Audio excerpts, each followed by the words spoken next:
handprint pressed into rotting wood, small enough to belong to a child, preserved in dried mud on a cabin ceiling. Fingers splayed as if reaching for something just out of grasp. What the storm uncovered in March of 2025 wasn't just wreckage.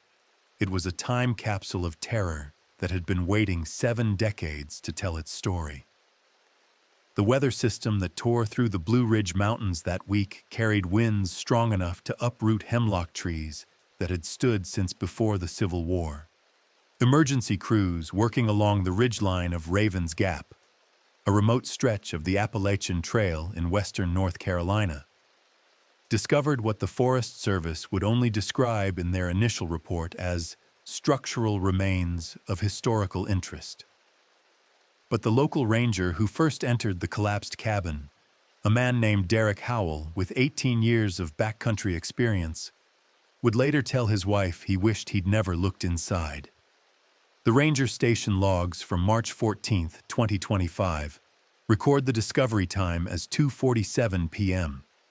What they don't record is how Howell stood outside that wreckage for 11 minutes before radiating for backup, or how his hands shook badly enough that he dropped his radio twice before managing to speak. Inside the collapsed structure, beneath decades of leaf rot and the crushed weight of fallen timbers, 7 bedrolls lay arranged in a circle, each one occupied. The bodies, mummified by the peculiar conditions of high-altitude cold and the cabin's sealed environment, wore the khaki uniforms and neckerchiefs of mid-century Boy Scouts. 6 appeared to be teenagers. The 7th, positioned nearest the door, wore the wider-brimmed hat of a scoutmaster. The door itself, or what remained of it, showed clear evidence of having been barricaded from the inside. A heavy oak crossbeam still rested in its iron brackets. They had locked themselves in. But why would 7 people seal themselves inside a mountain cabin and never come out? The initial recovery team photographed everything before disturbing the scene. Those photographs, later leaked to a regional newspaper despite a federal gag order, revealed details that even experienced search and rescue personnel found unsettling. The bedrolls formed a perfect circle, each positioned exactly the same distance from the center point, where a cold fire pit sat filled with decades-old ash. More disturbing were the personal effects scattered around the interior. A compass with its needle bent at an impossible angle, a flashlight with claw marks scored deep into its metal casing, and a leather-bound journal lying open beside the scoutmaster's remains. The journal's final entry, dated October 9, 1955, ended mid-sentence. Before we go deeper, drop a comment below. Where are you watching from, and what time is it where you are? If this story already has you hooked, hit that like button and subscribe. You'll want to follow this investigation all the way through.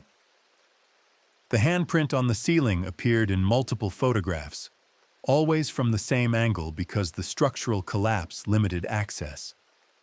Forensic analysts who examined the images noted that the print was made by a child approximately 8 to 10 years old, based on hand size and proportion. But the smallest scout in the recovered group, according to dental records matched weeks later, was 14. The mud itself contained organic compounds consistent with soil found 300 yards downslope from the cabin site, not from the immediate area.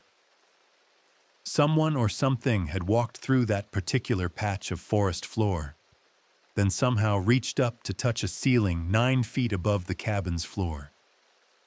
The physics didn't work. Neither did the timeline. Because according to missing persons reports filed with the Henderson County Sheriff's Department in October of 1955, the group that vanished consisted of exactly 6 teenagers and 1 adult scoutmaster.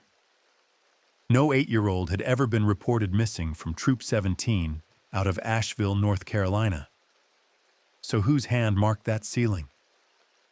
The discovery triggered a jurisdictional scramble between local law enforcement, the National Park Service, the FBI's evidence response team, and an alphabet soup of federal agencies that descended on Raven's Gap within 72 hours. The site was cordoned off. Reporters were turned back at roadblocks 5 miles down the mountain. Official statements spoke of historical remains and ongoing investigation without providing any useful details. But small towns don't keep secrets well, especially when local volunteers had been part of the initial recovery operation. Within a week, details were circulating through diners and church basements across 3 counties.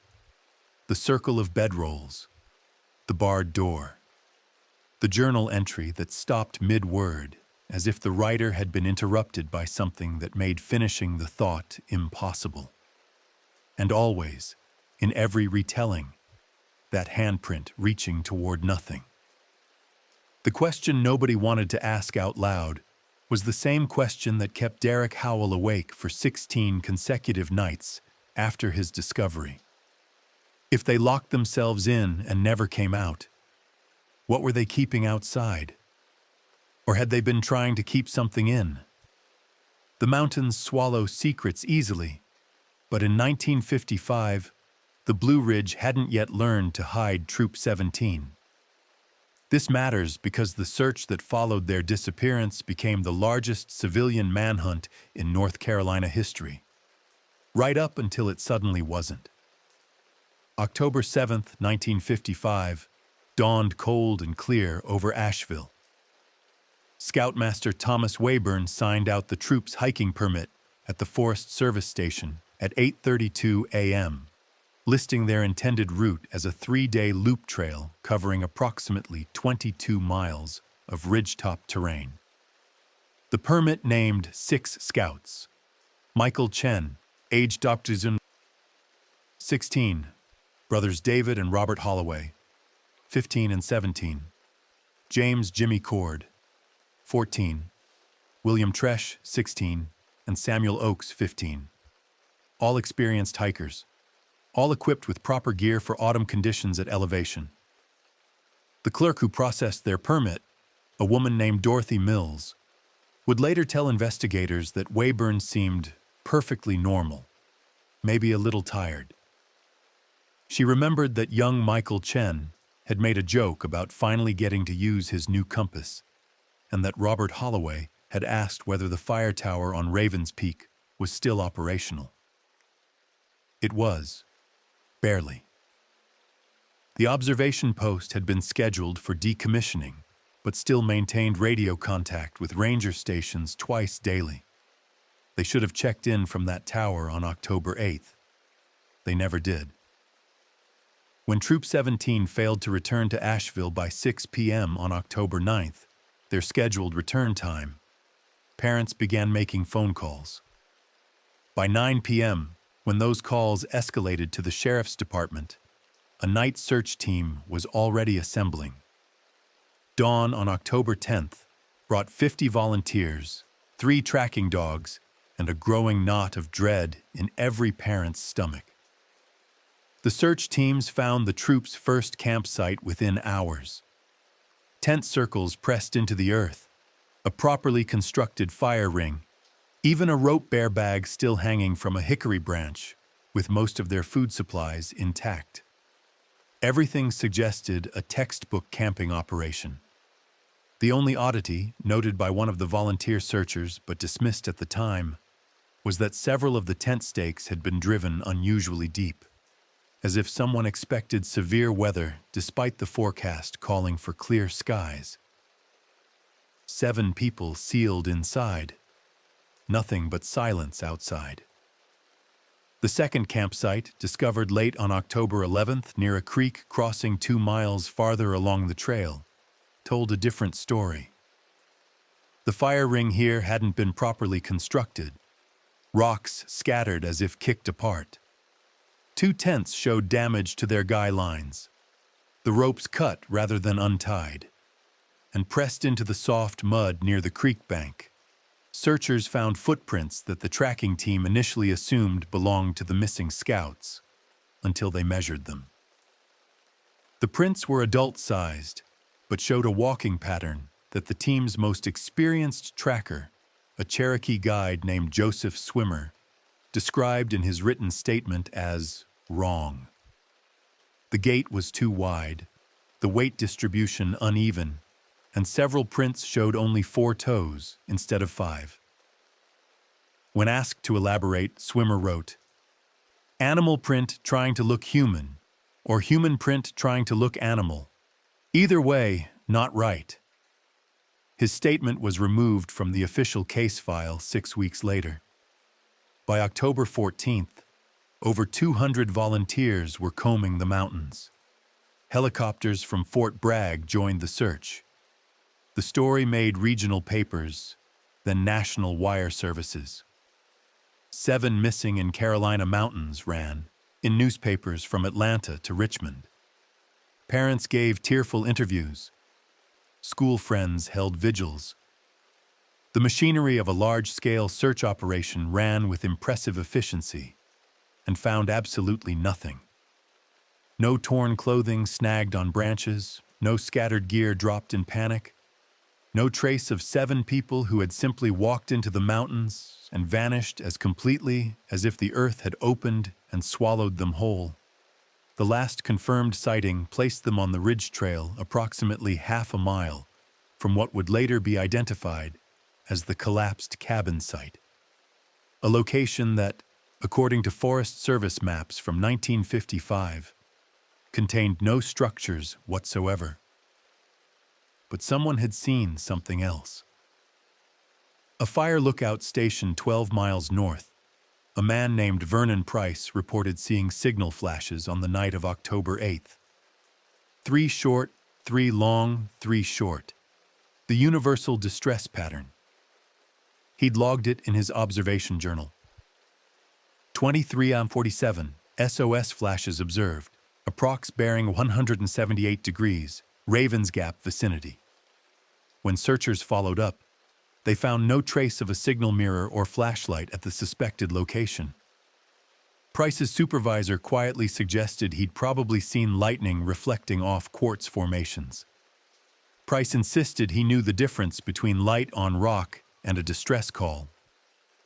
He was reassigned to a desk position the following month. The official search continued for 18 days before being scaled back to recovery mode. Bureaucratic language meaning they were now looking for bodies rather than survivors.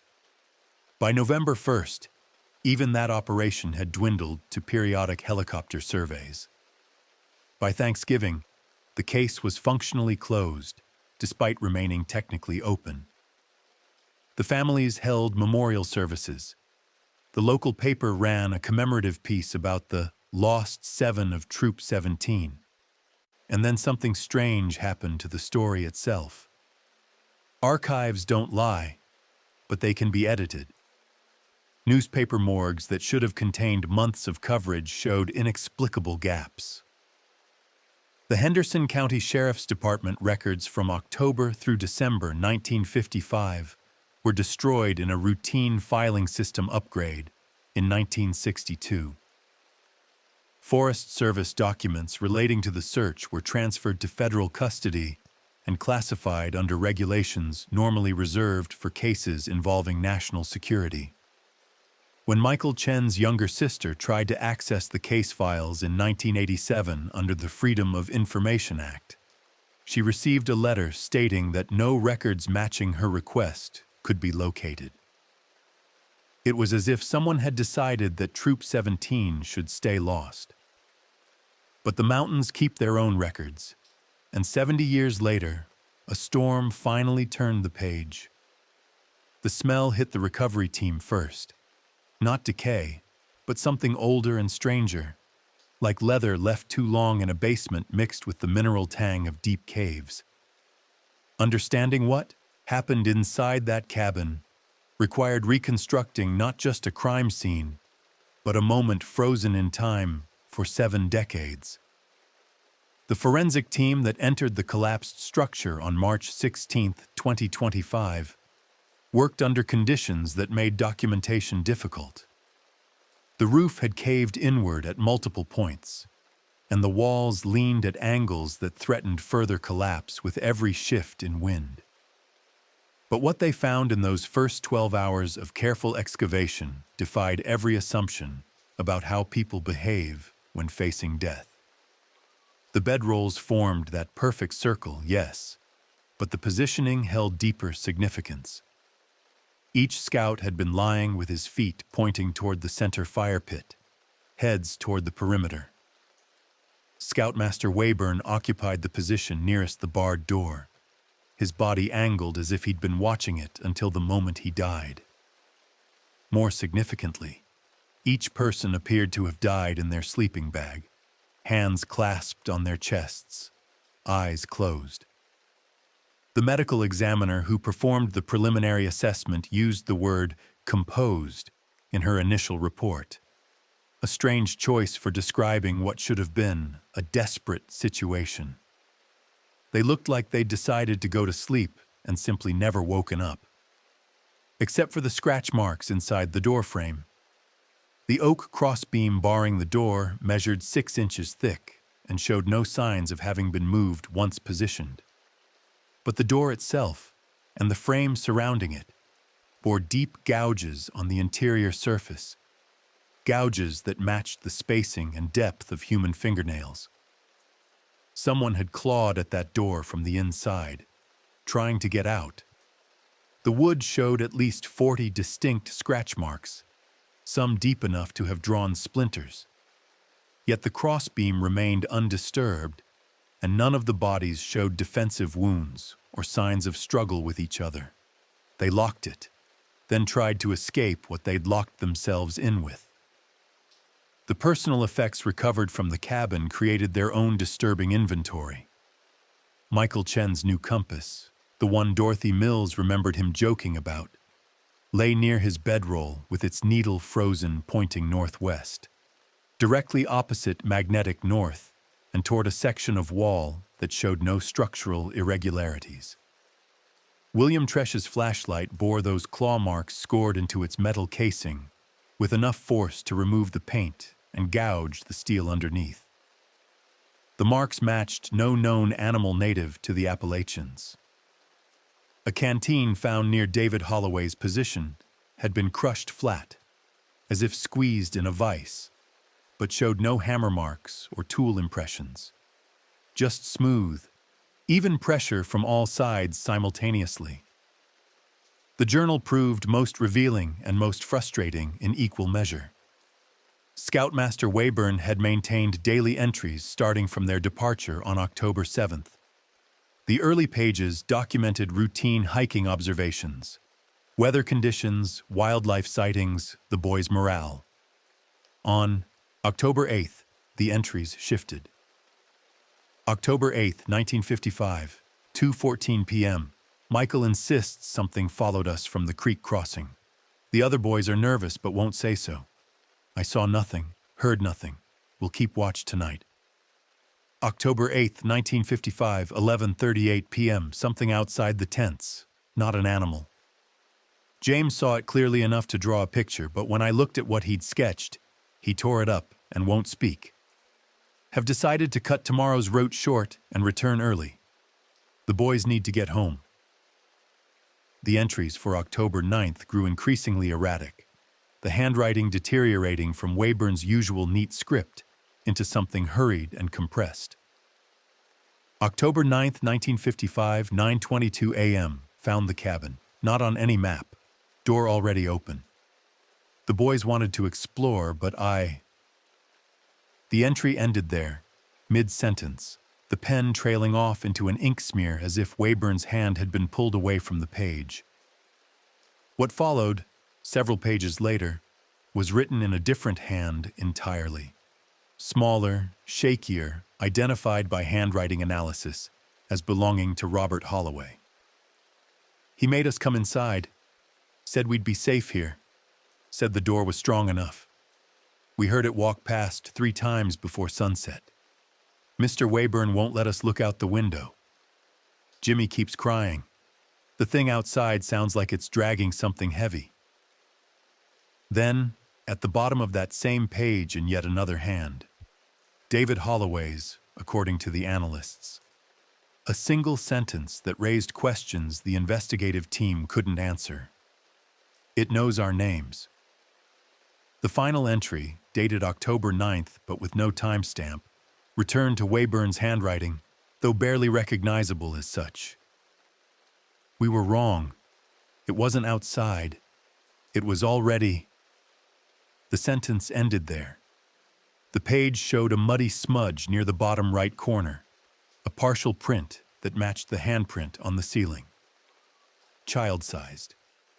But the mud composition analysis revealed something that made even the veteran forensic team request a second laboratory confirmation. The mud contained pollen spores from a species of flowering plant that went extinct in the Appalachian region approximately 8,000 years ago.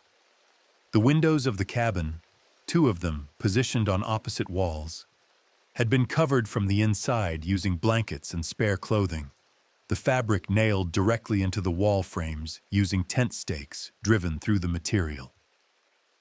One of the blankets showed a tear near its center, and through that tear, someone had clearly looked out. The fabric around the opening showed fingerwear patterns from repeated use. Someone had spent considerable time peering through that small hole, watching whatever moved outside.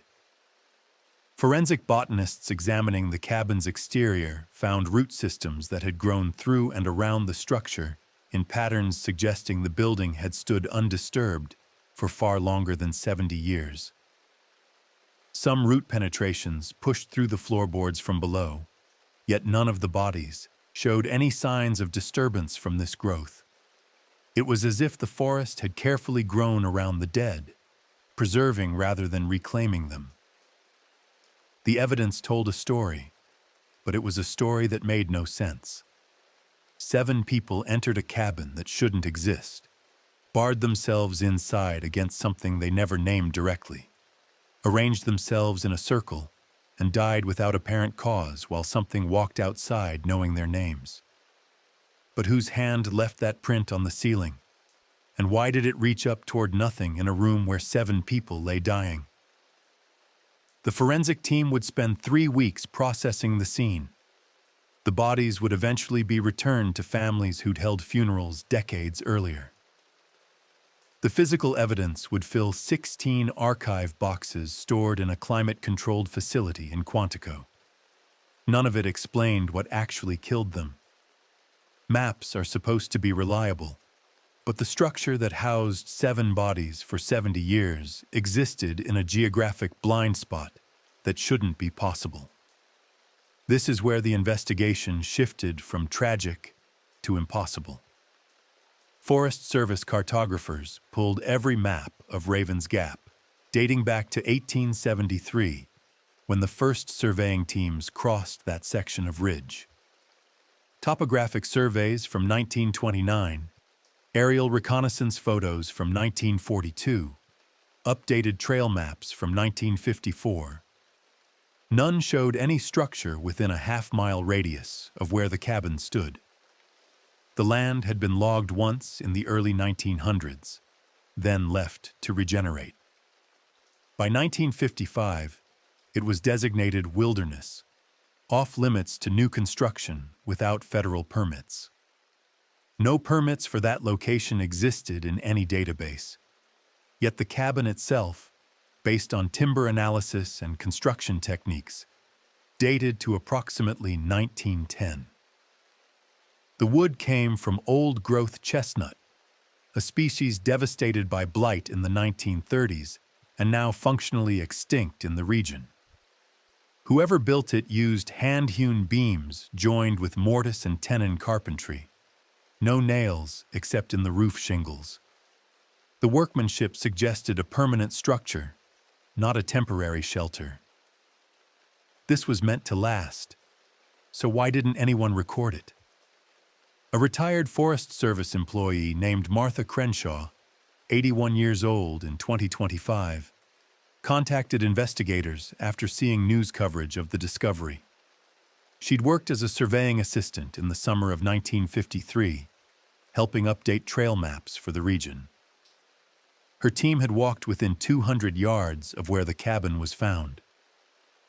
"We saw something there," she told investigators in a recorded phone interview on March 23, 2025. "A structure through the trees. My supervisor made us mark it as natural rock formation on the survey sheet. When I asked why, he said some things were better left off official records. He'd been in those mountains 40 years. I trusted his judgment."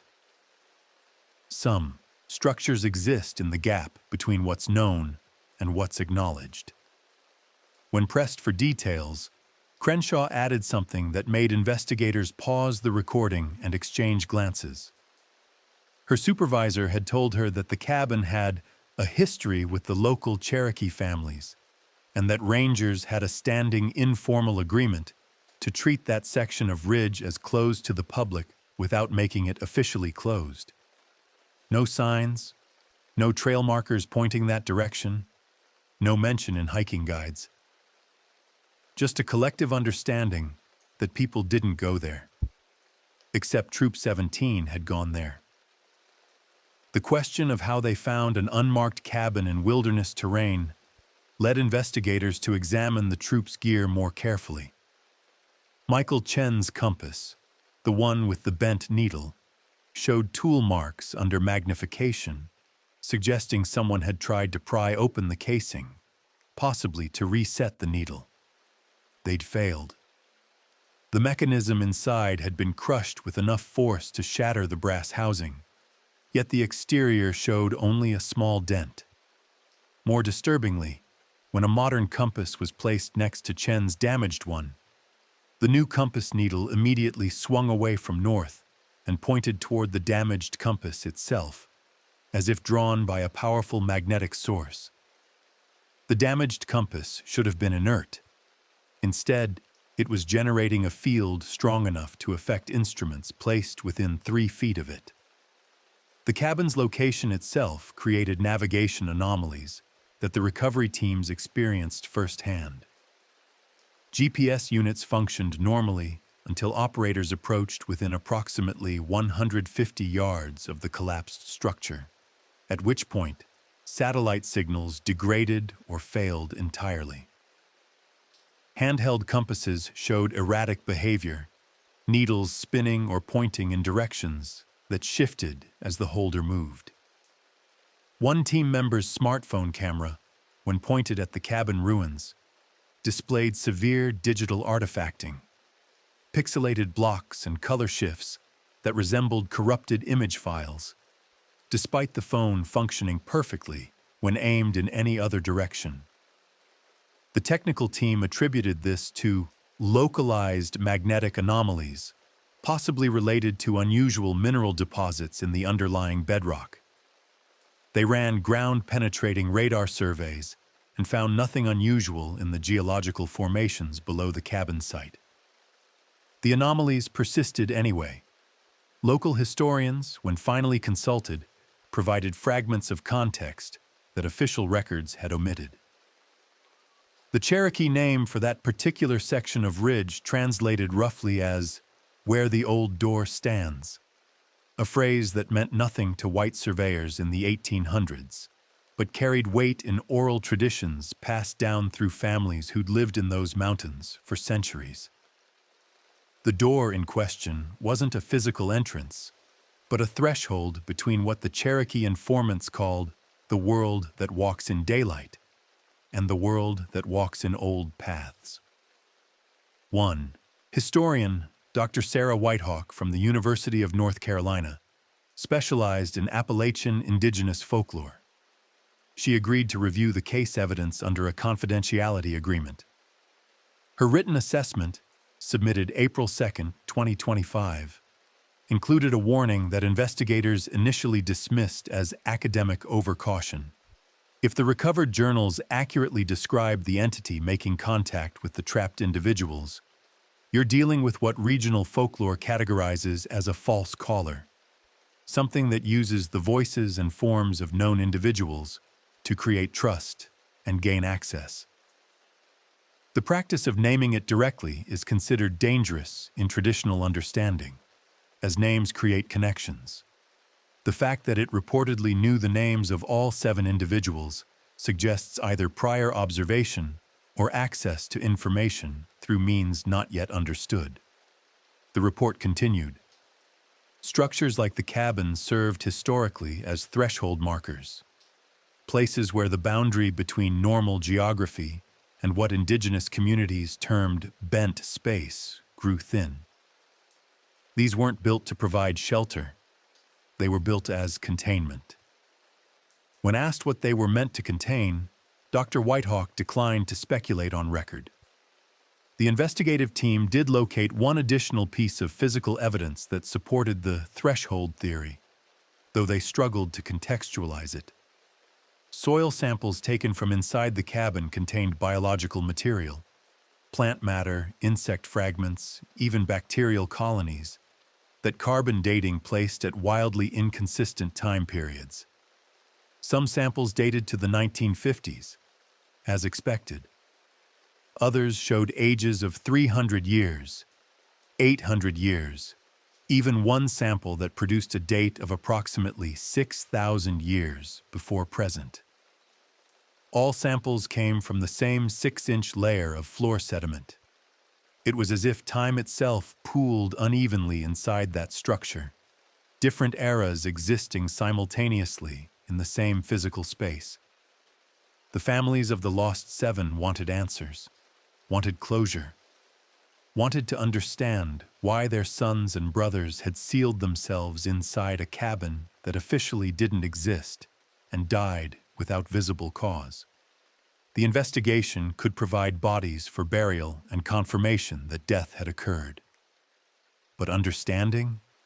That remained as elusive as the structure had been for 7 decades. Because the more investigators learned, the clearer it became that Troop 17 hadn't simply gotten lost in the mountains. They'd found something that had been waiting a very long time to be found. The bodies told a story that medical science wasn't equipped to read. This is what happens when cause of death becomes a question without an answer. Dr. Patricia Voss, Chief Medical Examiner for the state of North Carolina, had performed over 3,000 autopsies in her 26-year career. She'd seen drowning victims, exposure deaths, trauma cases that pushed the boundaries of survivable injury. But when the 7 bodies from Ravens Gap arrived at her facility in Raleigh on March 19, 2025, she requested something she'd never asked for before: a witness observer from the FBI to document that her findings were not being influenced by the case's unusual circumstances. The bodies had been preserved by a combination of factors: low temperature, low humidity inside the sealed cabin, and what Voss's preliminary report described as arrested decomposition of unknown origin. Mummification typically requires specific environmental conditions and considerable time. These bodies had mummified within days, possibly hours, of death. The tissue consistency suggested rapid dehydration, but none of the usual markers of dehydration-related death appeared in the remains. They hadn't died of thirst. They hadn't died of hunger. They hadn't died of cold, though October temperatures at that elevation regularly dropped below freezing at night. So what had killed them? External examination revealed no wounds, no signs of violence, no indication of struggle beyond those fingernail scratches inside the cabin door.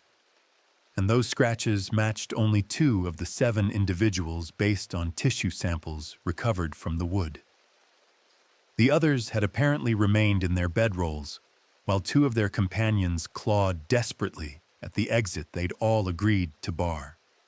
Toxicology screening found nothing: no carbon monoxide poisoning from the fire pit, no natural toxins, no synthetic compounds, no pharmaceutical substances. Blood analysis showed elevated stress hormones consistent with extreme fear, But that explained the emotional state before death, not the mechanism of death itself. 7 hearts that simply stopped all at once, for no reason medicine could name. The internal examinations grew stranger. All 7 bodies showed identical abnormalities in lung tissue, microscopic tears in the alveoli that suggested rapid pressure changes, similar to what deep-sea divers experience during too quick ascent. But these people had been at the same elevation for at least 24 hours before death. There was no pressure change to explain the damage. More disturbing were the findings in neural tissue. Despite 70 years of preservation, brain matter retained enough structural integrity for microscopic examination. Every single victim showed the same pattern of damage in the hippocampus, the region associated with memory formation and spatial navigation. The cells hadn't degraded naturally. They'd been destroyed by what Voss's neuropathology consultant described as catastrophic overstimulation, as if the neurons had fired continuously until they burned out. The consultant added a note to his section of the report. This pattern is inconsistent with any known pathological process, toxin, or disease state. If I had to speculate, and this is purely theoretical, it resembles what we might expect to see if someone experienced several years' worth of intense memory formation compressed into a very short time frame. Jimmy Cord's body, the youngest at 14, showed additional anomalies. His hands displayed callousing patterns on the palms and fingers that hadn't been present when he'd left Asheville on October 7th. The calluses suggested months of repetitive manual labor or tool use. They'd formed in 3 days or less. How does a teenage boy develop that degree of callousing in 72 hours? Dental examinations provided definitive identification, but also revealed something that the forensic odontologist flagged as highly irregular. Samuel Oakes, age 15 when he vanished, showed wear patterns on his molars consistent with several additional years of chewing. The enamel had thinned in ways that typically required a decade or more of normal use. Yet his other tissues matched the age expected for a 15-year-old who died in 1955.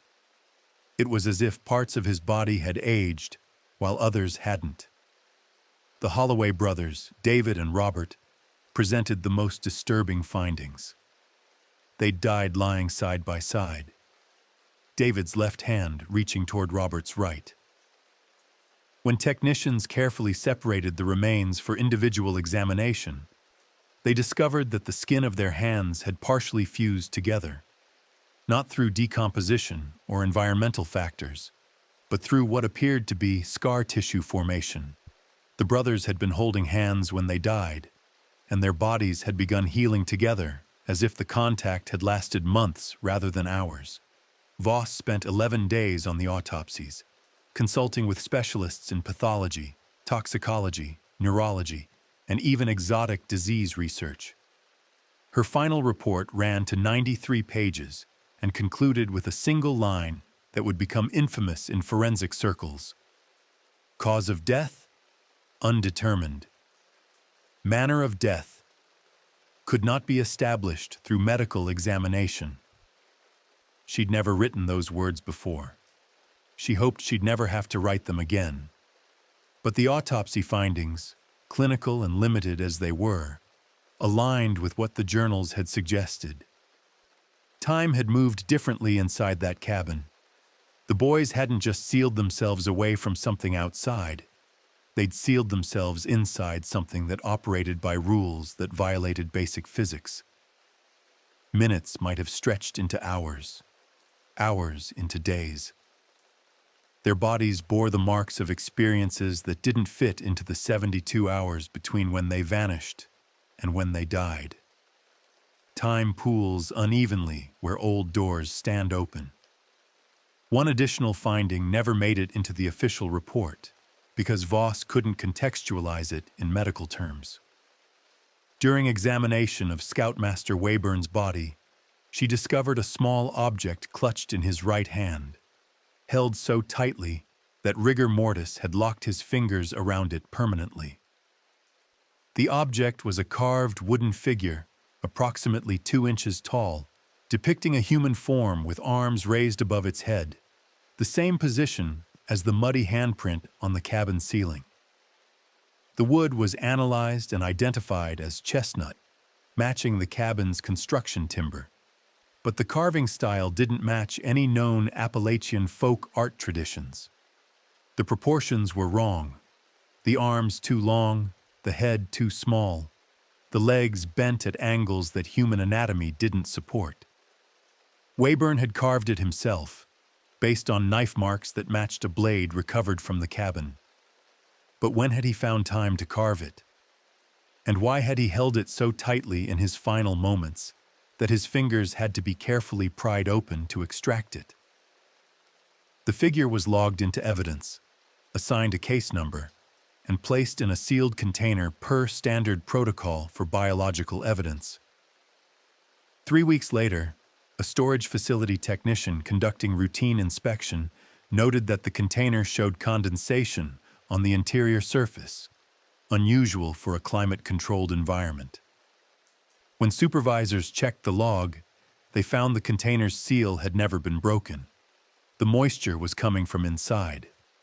The wooden figure, when finally examined again, had sprouted roots, thin white tendrils pushing through the base of the carving, seeking soil that wasn't there. The wood was 70 years old and should have been completely desiccated. Instead, it was trying to grow. The figure was transferred to a higher security facility, classified under evidence protocols normally reserved for biohazardous materials, and hasn't been examined since. Some questions, it seemed, were safer left unanswered. 3 cases buried in county archives, dismissed as unrelated accidents, told a different story when someone finally connected them. This is where isolated tragedies reveal themselves as something far more deliberate. Detective Raymond Kowalski from the FBI's Behavioral Analysis Unit wasn't originally assigned to the Ravens Gap case. He arrived in late April of 2025, 6 weeks after the initial discovery, tasked with reviewing the evidence through the lens of possible foul play. Standard protocol for historical remains: rule out homicide before closing the case as unexplained death. He expected to spend 3 days confirming what everyone already believed: that 7 people had died of exposure or unknown natural causes in a tragic camping accident. He stayed for 2 months. Kowalski's methodology involved creating temporal and geographic maps of unusual incidents surrounding the primary case. He started with missing persons reports in western North Carolina between 1950 and 1960, focusing on cases within 50 miles of Ravens Gap. The search generated 47 results. Most resolved quickly: runaways who returned, adults who'd relocated without notice, elderly individuals with dementia who'd wandered off. Routine police work, tragic but explainable. 3 cases refused to resolve. June of 1953.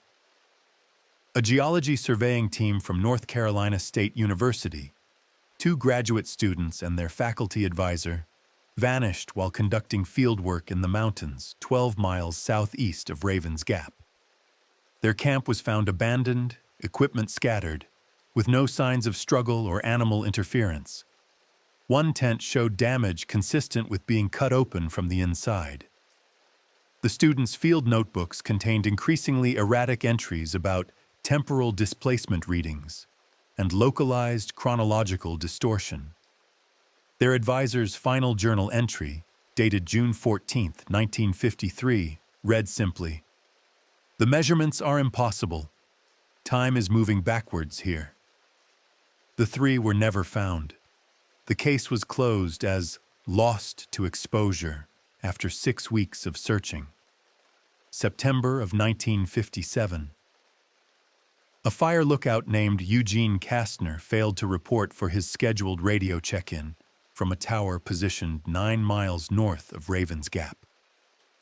When rangers reached the tower 3 days later, they found Kastner's body at the base of the structure. Initial assumption, he'd fallen. But the autopsy revealed he'd died from cardiac arrest before the fall, and his body showed those same microscopic lung tears that would later appear in the Troop 17 autopsies. More disturbing, the fire log he'd been maintaining showed entries dated up to September 23rd, 11 days after the date rangers found his body on September 12th. He'd somehow documented nearly 2 weeks of observations after he'd died. The case was classified as death by natural causes with administrative error in log dates. March of 1961. A family of 4, the Richardsons, went missing during a day hike in the mountains.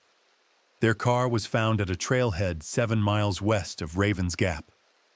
Search teams located their picnic site with food still laid out. No signs of disturbance. But pressed into the mud near the site were those same anomalous footprints. Adult-sized wrong gait pattern, 4 toes instead of 5. The prints led directly toward a section of forest that older maps marked with a Cherokee notation translating to singing ground, a designation that white cartographers had dismissed as superstitious labeling and removed from updated surveys. The Richardsons were never recovered. After 8 weeks, the search was abandoned. 3 cases, 3 different years, same geographic radius, same impossible details. Kowalski expanded his search parameters, looking for patterns that predated 1950. County death records, newspaper archives, even church burial logs. What he found suggested the problem was far older than Troop 17. 1879. A logging crew of 9 men vanished overnight from a camp positioned near the current location of Ravens Gap. Company records indicated the crew had been working a section of old-growth timber. Their foreman's wife reported receiving a letter postmarked 2 weeks after the Iwachotit crew vanished, written in her husband's handwriting, describing the trees that walk at night and warning her to keep their children away from the mountains. The letter was dismissed as a hoax. The logging company declared the men dead, paid out minimal compensation to families, and closed their operation in that region permanently. 1923. A CCC work crew building trail improvements reported finding a settlement in a hollow that wasn't marked on any survey maps. The site appeared abandoned, but showed signs of recent habitation. Food in cupboards, warm coals in fire pits. The crew's supervisor radioed for guidance. Before a response could be dispatched, 3 workers who'd explored the settlement failed to return when the crew packed up for the day. A search found no trace of them or the settlement they'd been exploring. The remaining workers refused to continue work in that area. The supervisor's report was filed under equipment loss and personnel desertion, and the 3 missing workers were discharged in absentia for abandoning their posts. 1947. A Baptist revival group held a weekend retreat at a campground established near Ravens Gap. 23 attendees were present on Friday evening. By Sunday morning, only 19 remained. The 4 missing individuals, 2 teenagers and 2 adults in their 30s, were last seen Saturday night, walking toward the tree line after evening services. Fellow campers reported hearing singing from the forest, which they initially assumed was the missing group conducting private worship. The singing continued until dawn. When search parties entered the woods Sunday morning, they found the 4 individuals' clothing folded neatly at the base of a large oak tree. The clothes showed no damage, no blood, no indication of violence. The 4 bodies were never located. The pastor leading the retreat filed a missing persons report, but added a handwritten note to the police statement. The singing they heard was not human voices. I know my congregation. What they heard was something else using the sound of hymns to call our people into the darkness. Each case had been investigated, documented, and then quietly forgotten, filed away as unsolvable oddities in a region where people occasionally got lost in vast wilderness and didn't return. Tragic, but not unprecedented. When examined individually, each case supported mundane explanations: exposure, falls, animal attacks, simple misfortune in unforgiving terrain. But when Kowalski mapped them all on a single topographic chart, the pattern became undeniable. Every incident occurred within a 13-mile radius of the collapsed cabin site. The frequency increased over time, from one incident per decade in the 1800s to multiple incidents per decade by the mid-20th century. And in every case where detailed records survived, the incidents clustered around specific lunar phases, full moons and new moons, times when darkness and light stood at their extremes. The cabin wasn't just a structure that had trapped Troop 17. It was the center point of a phenomenon that had been active for at least 150 years, possibly longer. What if the cabin hadn't trapped them at all? What if it had been trying to protect them? Kowalski presented his findings to a closed-door review board in early June of 2025. His report included a recommendation that the cabin site be designated as a permanent exclusion zone, with no public access permitted under any circumstances. He suggested installing monitoring equipment to track electromagnetic anomalies, temporal distortions, and any other measurable phenomena that might explain the pattern of incidents. His recommendation was acknowledged, thanked, and quietly ignored. The official position remained that Troop 17's deaths resulted from unknown natural causes, possibly environmental exposure, combined with psychological factors that led to poor decision-making. The historical cases Kowalski had uncovered were deemed coincidental, the result of confirmation bias creating patterns where none actually existed. The case was formally closed on June 15, 2025. 3 weeks later, Kowalski resigned from the FBI. He now teaches criminology at a small college in Oregon and refuses to discuss the Ravens Gap investigation in any public forum. But students who've taken his course on unsolved cases report that he begins each semester with the same warning. Some mysteries aren't meant to be solved. They're meant to be avoided. The families of the Lost Seven held a memorial service on July 4, 2025. 70 years and 9 months after the boys and their scoutmaster vanished, they were finally laid to rest in a cemetery outside Asheville. The graves carry identical headstones with names, dates, and the phrase, "Gone too soon." One detail from the memorial service didn't make it into newspaper coverage.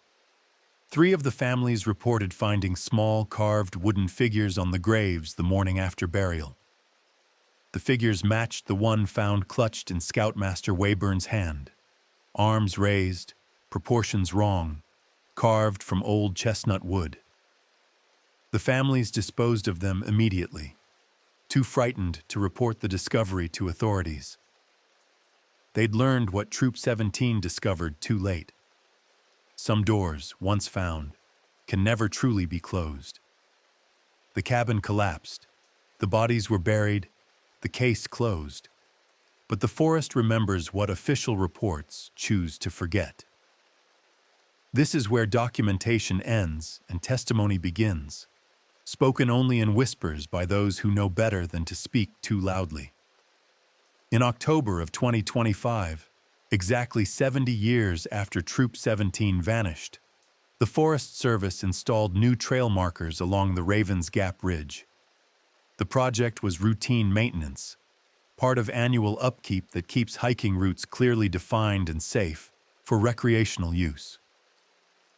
The work crew consisted of 4 experienced rangers, all with multiple seasons in that section of the Appalachians.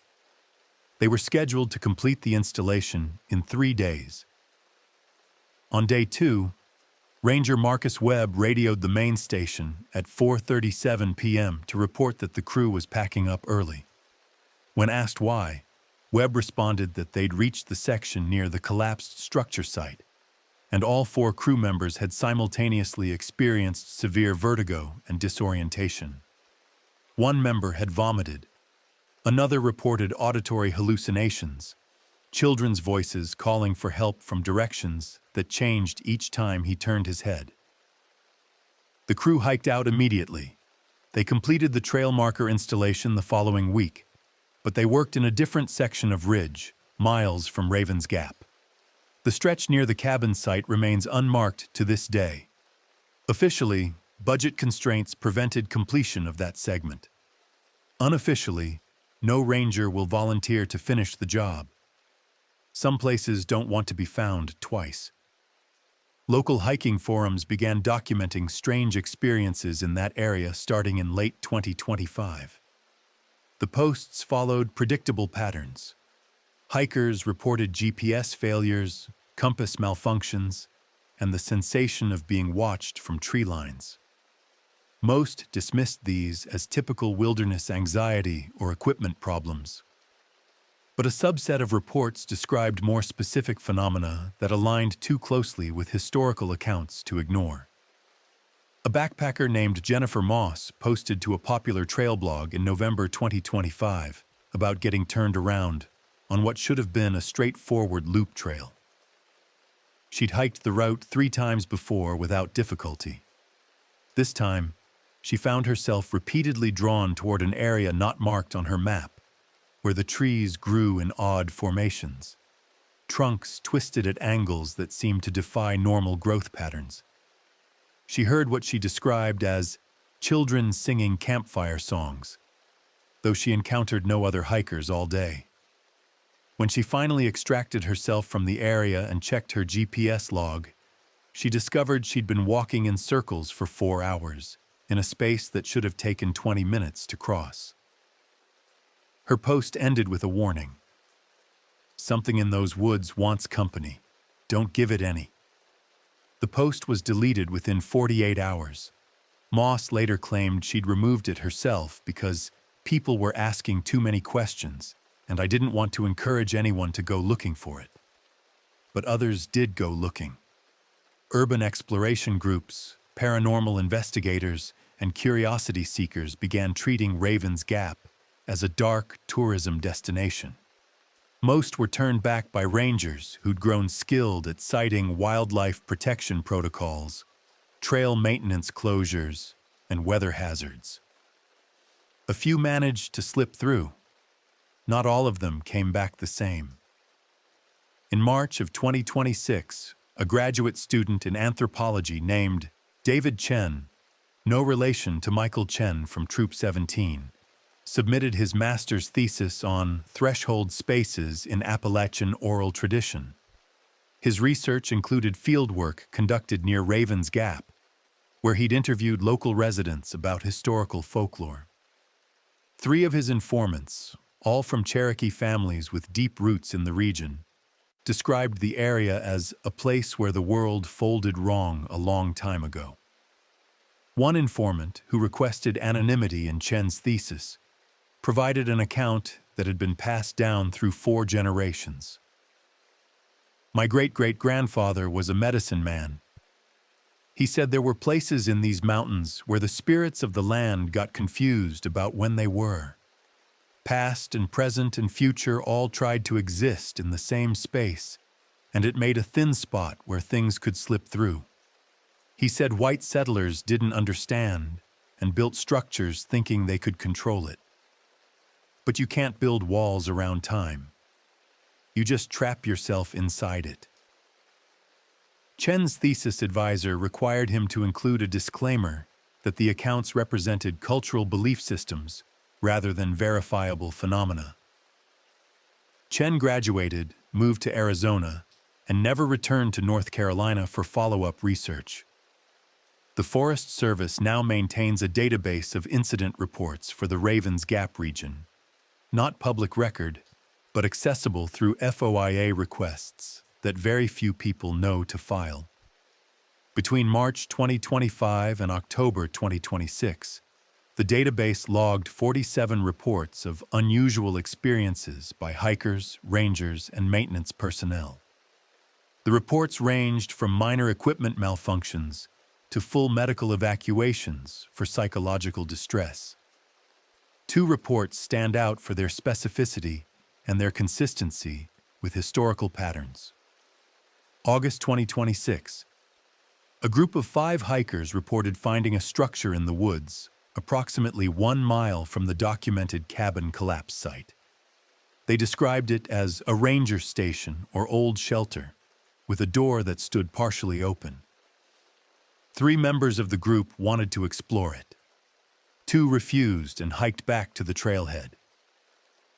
The 3 who approached the structure later told park rangers that the interior didn't match the exterior. The space inside appeared much larger than the building's outside dimensions suggested. They also reported seeing footprints in the dust inside, fresh enough to show clear tread patterns, though the building appeared abandoned for decades. When rangers investigated 3 days later, they found no structure at the reported coordinates. Ground-penetrating radar revealed no foundation remnants or buried debris. The 3 hikers who'd entered the structure all reported the same recurring nightmare for weeks afterward, being trapped in a dark room while something outside called their names in voices of dead relatives. It keeps calling. It will always keep calling. September 2026. A solo hiker activated his emergency beacon and was evacuated by helicopter after spending 36 hours lost in an area covering less than 2 square miles. During the rescue, he told medical personnel that he'd encountered children in scout uniforms who'd offered to lead him back to the trail. He'd followed them for what he believed was 15 minutes. When he checked his watch, 6 hours had passed. The children led him in circles, always singing, always just ahead of him in the trees, never quite visible straight on but clear in his peripheral vision. He finally activated his beacon when he realized the sun had set and risen twice, but his watch showed that only 1 night had passed. He spent 3 days under observation for severe dehydration and psychological trauma. His watch, when examined by technicians, showed internal mechanisms that had advanced by approximately 96 hours more than the external display indicated. The gears had worn down as if the watch had been running for weeks, while the digital display insisted only 36 hours had elapsed. He donated the watch to the investigation and requested that his name be kept confidential. He doesn't hike anymore. The Ravens Gap site remains accessible to the public. No fences surround it. No warning signs mark it as hazardous. The official position is that a tragic historical incident occurred there, but the location itself presents no ongoing danger. Rangers patrol it regularly. Trail cameras monitor wildlife activity. Everything appears normal in daylight, but the rangers who work that section know the unwritten rules. Never hike it alone. Never hike it at dusk. Never follow voices that sound like they're calling for help. And if you find a structure that isn't on the map, mark the location and walk away. Report it if you must, but don't investigate. Don't look through windows. Don't try the door. Because 70 years after Troop 17 barred themselves inside a cabin that shouldn't exist, something in those mountains is still waiting for the next group to find it. The door collapsed, but the threshold remains. Time still pools unevenly where the old growth stands. And on certain nights, when conditions align and the boundary grows thin, hikers still report hearing children's voices singing campfire songs in the darkness. songs that end mid-verse, just like Wayburn's journal entry ended mid-sentence. The official investigation concluded. The families found closure. The media moved on to newer mysteries. But in the mountains, where maps lie and compasses spin and time forgets which direction it's supposed to flow, Troop 17 never really left. They're still there, trapped in that moment between entering the cabin and dying inside it. A moment that stretches across decades, folding back on itself like a letter that never gets delivered. And sometimes, on cold October nights when the moon is dark and the ridge stands silent, rangers swear they can hear it. 7 voices counting down, from 10, preparing to blow out a campfire that never quite goes cold. The door may have collapsed, but it still stands where it always stood, in the gap between what was and what is, waiting for the next time someone gets turned around in the woods and finds themselves walking toward a structure that doesn't exist, but has always been there. To this day, local trail guides advise hikers to avoid the Raven's Gap section after sunset, though they won't say exactly why, just that the mountains keep their own time there, and not everyone who goes in comes back walking in the same hour they left. We're only scratching the surface. The next case is even darker. Subscribe before it drops.